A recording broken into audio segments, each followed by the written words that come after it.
Olá, aqui é o Douglas do Convepa e hoje nesse vídeo eu vou fazer uma entrevista com um colega médico veterinário, Dr. Alexandre Daniel.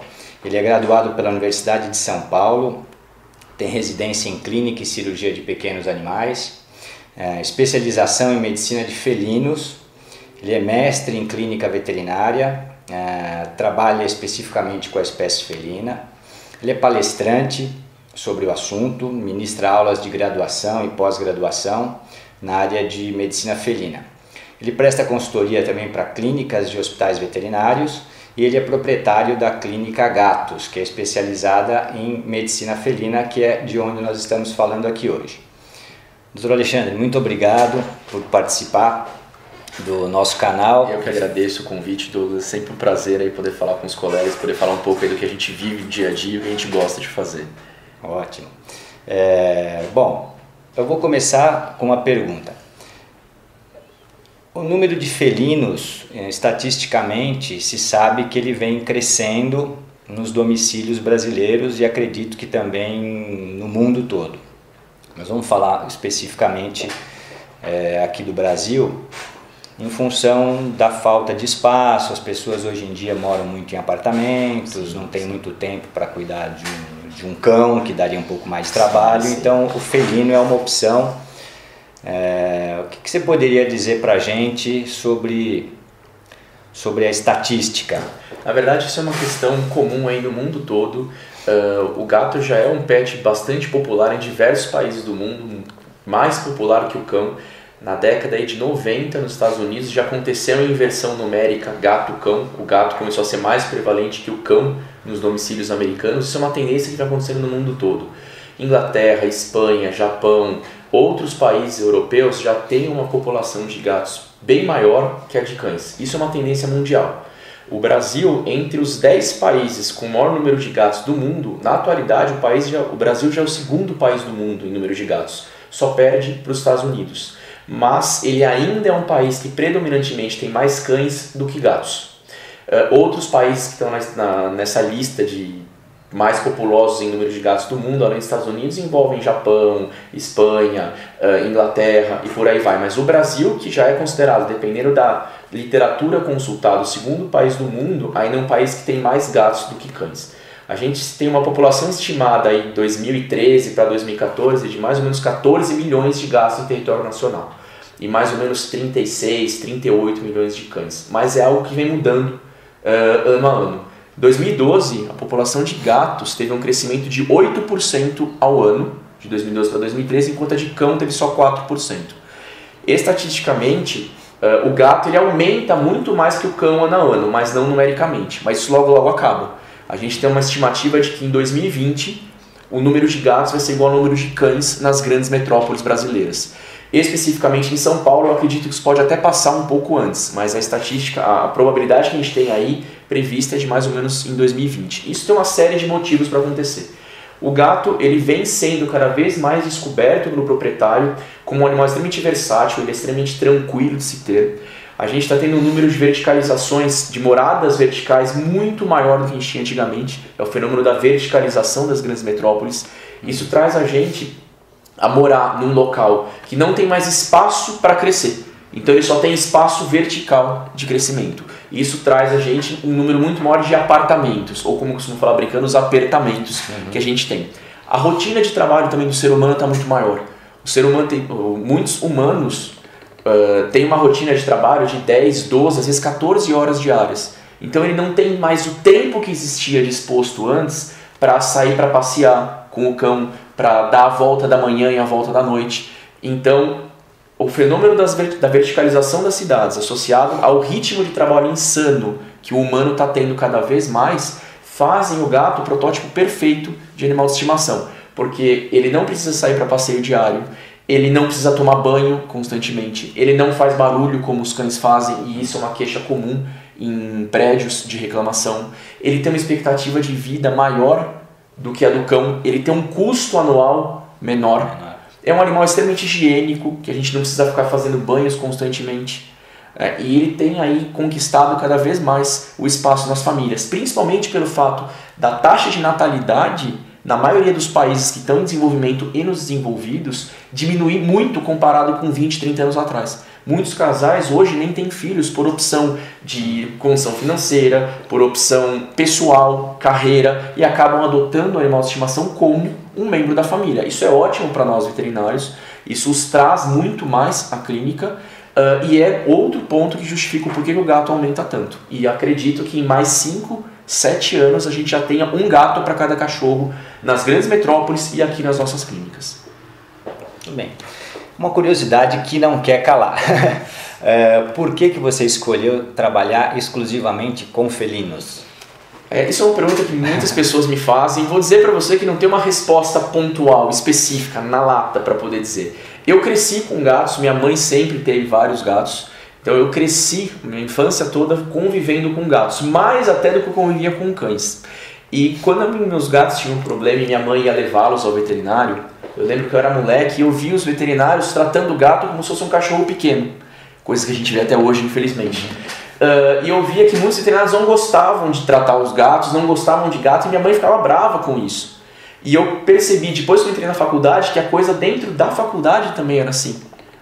Eu percebia muitos colegas, muitos futuros colegas, alunos e por aí vai, que não gostavam tanto de lidar com gatos. Então eu uni uma paixão que eu tinha, que eu cresci com gatos, com uma perspectiva de mercado, já com alguns ícones, algumas pessoas que eu me espelhei para basear minha carreira, e acabei decidindo optar em estudar só a espécie felina depois da graduação e me especializar neles. Ótimo. E pela sua experiência, a sua casuística, qual é a frequência, quais são as principais doenças que atingem os gatos? No geral, eu costumo dizer que eu divido as principais doenças de acordo com a faixa etária. Quando a gente trabalha com epidemiologia associada com a clínica, a coisa facilita muito.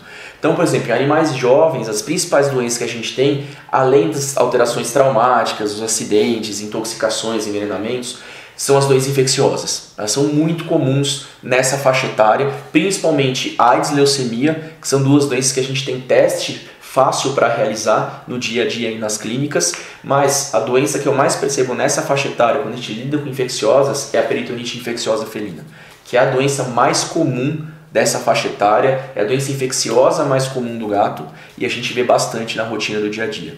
Já quando a gente lida com a faixa de meia-idade, a gente costuma já ter doenças brônquicas, bronquites são muito comuns em gatos, doenças inflamatórias de caráter crônico.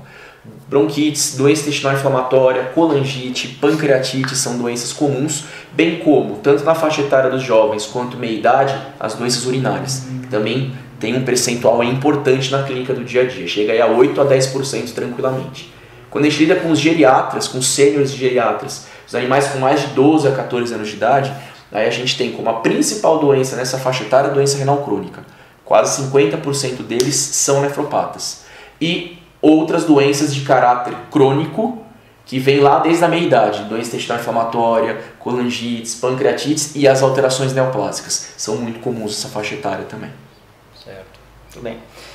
Para o clínico geral, que não está habituado, não tem a experiência de atender felinos, baseado nessa sua casuística, o que você poderia dar de dica para que o clínico geral comece a observar que algum sintoma que indique que ele possa ter alguma doença específica da espécie felina, considerando essas doenças mais comuns? Tá. Na verdade, eu costumo dizer que gato é o campeão em esconder sintoma. Eles podem ter diversas doenças diferentes, onde muitas eles escondem o sintoma até onde eles conseguem, e quando eles se apresentam sintomáticos, eles já vêm em estágio bem avançado, ou eles têm manifestações totalmente inespecíficas. Diversas doenças no gato, a primeira coisa que faz é parar de comer. Então, o ideal é que a gente tente avaliar por sistema e por tipo de faixa etária. Tá? Então, no geral, eu costumo falar no jovem, animais jovens, quando tem processos febris, animais jovens com febre que não é responsivo a antibiótico, a gente já tem que levantar aí uma bandeirinha de alerta pensando nessas infecciosas, AIDS, leucemia e peritonite infecciosa. Animais de meia idade para frente, com doenças inflamatórias crônicas, muitas vezes as manifestações que eles têm por meses, às vezes anos, é apetite seletivo de maneira intermitente, vômito crônico e perda de peso, que no início do problema ela tende a ser mais discreta e ela vai progredindo.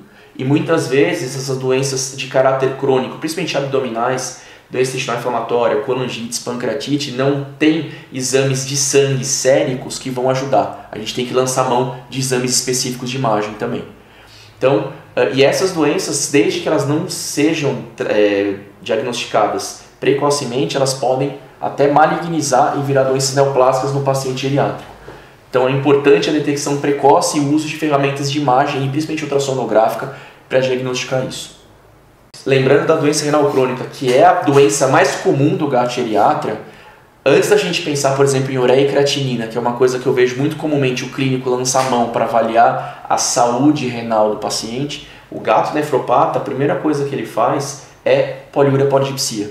Ele perde a capacidade de concentrar a urina e acaba desidratando e fazendo polidipsia compensatória. Então, antes da ureia e da creatinina do gato nefropata elevar-se, ele tem densidade urinária baixa. Então, é fundamental, de meia idade para frente, a avaliação do exame de urina pareado com a parte hematológica. E a medicina preventiva é fundamental para diagnosticar muitas dessas doenças de caráter crônico. Bom, baseado em tudo isso que você falou, a questão de que os felinos vêm crescendo em número nos domicílios, e me parece ser bastante promissor o veterinário que se interessar em trabalhar exclusivamente com felinos. Você indicaria, baseado em tudo isso, que os colegas que de repente tenham algum interesse em trabalhar com felinos realmente invistam nessa área? Eu costumo dizer que é fundamental que a gente saiba lidar com a espécie, não só pensando naquele veterinário que quer trabalhar somente com gatos, mas no clínico geral, que trabalha na clínica de pequenos animais, ele vai ter que saber que, em virtude do crescimento do número de gatos, não é só no prédio que está crescendo o número de gatos, eles também vão começar a crescer na clínica. E o proprietário de gato é um proprietário extremamente diferenciado. Você sabe muito bem disso, quem está assistindo sabe do que a gente está falando. Então é um proprietário diferenciado que cobra muito que a gente trate o gato como um gato e não como um cão pequeno. Não só no manejo, na lida, mas também no conhecimento referente às doenças.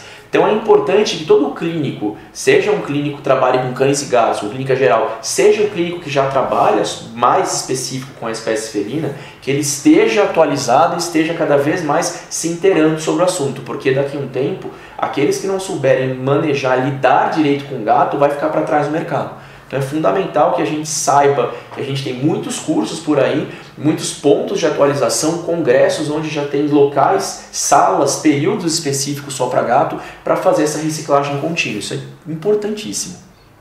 Sem dúvida. E eu acho que, na sua opinião, você acha que esse meio que nós estamos utilizando aqui, como a internet, por exemplo, na verdade a tecnologia de um modo geral, você acha que é um meio bom para que o clínico possa se aperfeiçoar, procurar adquirir conhecimento, não só com medicina felina, mas a medicina veterinária de modo geral, né? Não, é fundamental. A gente, na verdade, tem que se aliar a ferramentas tecnológicas, desde que ela seja corretamente empregada. Isso é um meio do futuro, não só para o clínico já é formado, mas as universidades hoje em dia, a universidade que eu dou aula, a universidade que muitos colegas dão aula, eles estão se adequando e investindo cada vez mais em tecnologia, isso não só em universidades públicas e privadas, mas também em centros particulares de ensino e pesquisa. Tem se investido muito com relação à parte de ferramentas tecnológicas, uso de internet para ensino, sem sombra de dúvida, facilita muito para você conseguir ter uma maleabilidade em ter um palestrante que é de outro estado, falando para várias pessoas de vários estados em tempo real, podendo interagir sem necessidade de deslocamento físico, que infelizmente nas grandes metrópoles tem sido algo cada vez mais complicado, não só com relação a deslocamento, mas também com relação a tempo para se fazer isso. Então, sem sombra de dúvida, as ferramentas de uso de tecnologia são fundamentais hoje no dia a dia no ensino e pesquisa. E usar a tecnologia para o seu aperfeiçoamento mesmo, né? Para a educação. Tem muitos casos de doenças comuns, casos de rotina comum, que às vezes eu tenho no computador fotos, vídeos, no tablet, que eu já pego e mostro para o proprietário para tirar um pouco aquele estigma. Uma coisa clássica, quando, por exemplo, um paciente está sem se alimentar. Gato sem se alimentar não pode. Gatos 3 dias sem se alimentar já levanta uma bandeira que ele é um paciente já predisposto a entrar em lipidose hepática. E uma das ferramentas muito comuns que eu uso no dia a dia é o uso de sonda para alimentação enteral. E quando a gente fala em sonda, o proprietário já olha e fala, nossa, ele já remete a um humano na UTI, que ele vai ser reversível ao estágio terminal. E aí eu costumo ter vídeos em tablet, fotos, mostrando o gato andando normalmente, comendo com a sonda, brincando, para tirar um pouco desse medo e desse estigma pontual da sonda para alimentação. Então a gente pode usar isso para muitas outras coisas, não só para o ensino, para outros colegas, para alunos, mas também no nosso dia a dia com o nosso cliente. Ótimo. Bom, Alexandre, eu gostaria que você deixasse algum contato para o colega que tiver alguma dúvida ou quiser fazer algum tipo de consulta ou procurar os seus serviços, por favor. Eu sou proprietário, a gente trabalha aqui na Gatos, que é a clínica especializada em medicina felina. Aqui em São Paulo, ela fica aqui em São Paulo. O nosso site é www.gatos.vet.br. Meu e-mail para qualquer assunto, dúvida, questão é alexandre.daniel@gatos.vet.br. E para aqueles que tiverem interesse em aprender um pouco mais, em se atualizar, eu sou coordenador de um curso de aprimoramento em medicina felina em um centro de ensino que é chamado CETAC, Centro de Treinamento em Anatomia e Cirurgia Veterinária. O site é www.cetacvet.com.br. É só procurar lá que tem maiores informações. Agradeço, Douglas, a oportunidade aí, estou aberto a qualquer tipo de contato. Muito obrigado. E se você gostou desse vídeo e gostaria de receber novos vídeos com novas entrevistas, se inscreva aqui no meu canal, deixe seus comentários, compartilhe com seus colegas e eu vejo vocês então no próximo vídeo.